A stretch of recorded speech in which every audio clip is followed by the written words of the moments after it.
കൃഷ്ണപിള്ള സ്മാരക ആക്രമണ കേസിന്റെ അന്വേഷണം വൈകുന്നതിൽ കോൺഗ്രസിനുള്ളിൽ അമർഷം ശക്തമാകുന്നു. സ്മാരകം ആക്രമിക്കപ്പെട്ടിട്ട് 1.5 വർഷത്തോളമായിട്ടും സംഭവത്തിന് പിന്നിലെ രാഷ്ട്രീയ ഗൂഢാലോചന പുറത്തുകൊണ്ടുവരാത്തതാണ് പ്രതിഷേധത്തിന് കാരണം. കഴിഞ്ഞ ദിവസം ചേർന്ന ആലപ്പുഴ ജില്ലാ കോൺഗ്രസ് കമ്മിറ്റി യോഗത്തിൽ പോലീസിനെതിരെ രൂക്ഷ വിമർശനമാണ് ഉയർന്നത്. ചില ഉന്നത പോലീസ് ഉദ്യോഗസ്ഥർ ഇടപെട്ട് കൃഷ്ണപിള്ള സ്മാരക ആക്രമണ കേസ് അട്ടിമറിക്കുന്നുവെന്നായിരുന്നു ആക്ഷേപം. ആദ്യഘട്ടത്തിൽ മികച്ച രീതിയിലാണ് അന്വേഷണം നടന്നത്. പ്രതികളെ അറസ്റ്റ് ചെയ്യുകയും ചെയ്തു. എന്നാൽ സ്മാരകം തകർത്തതിന് പിന്നിലെ രാഷ്ട്രീയ ഗൂഢാലോചന സംബന്ധിച്ച് അന്വേഷണം നടക്കുന്നില്ല. അന്വേഷണം ശരിയായ ദിശയിൽ നടന്നാൽ പല ഉന്നത CPM നേതാക്കളും പ്രതികളാകുമെന്ന് DCC യോഗത്തിൽ ആരോപണമുയർന്നു. വിഷയത്തിൽ ആഭ്യന്തരമന്ത്രി ഇടപെടണമെന്നാണ് ജില്ലാ കോൺഗ്രസ് കമ്മിറ്റിയുടെ ആവശ്യം. എന്നാൽ കൃഷ്ണപിള്ള സ്മാരക ആക്രമണ കേസ് അന്വേഷണം ശരിയായ രീതിയിൽ നടക്കുന്നുണ്ടെന്ന് രമേശ് ചെന്നിത്തല വ്യക്തമാക്കി. അല്ല, ഏത് രീതിയിൽ അന്വേഷിക്കണമെന്ന് അന്വേഷണ ഉദ്യോഗസ്ഥരോട് ഗവൺമെൻറ്റോ ഞാനോ പറയുന്നത് ശരിയല്ല.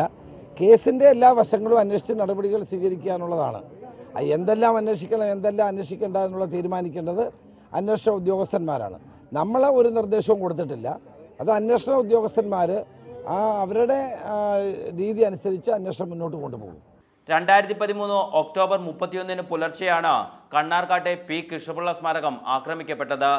സംഭവത്തിൽ പ്രതിപക്ഷ നേതാവ് VS അച്യുതാനന്ദന്റെ പേഴ്സണൽ സ്റ്റാഫ് അംഗമായിരുന്ന ലതീഷ് B. ചന്ദ്രൻ അടക്കം 5 CPIM DYFI പ്രവർത്തകരെ ക്രൈംബ്രാഞ്ച് അറസ്റ്റ് ചെയ്തു.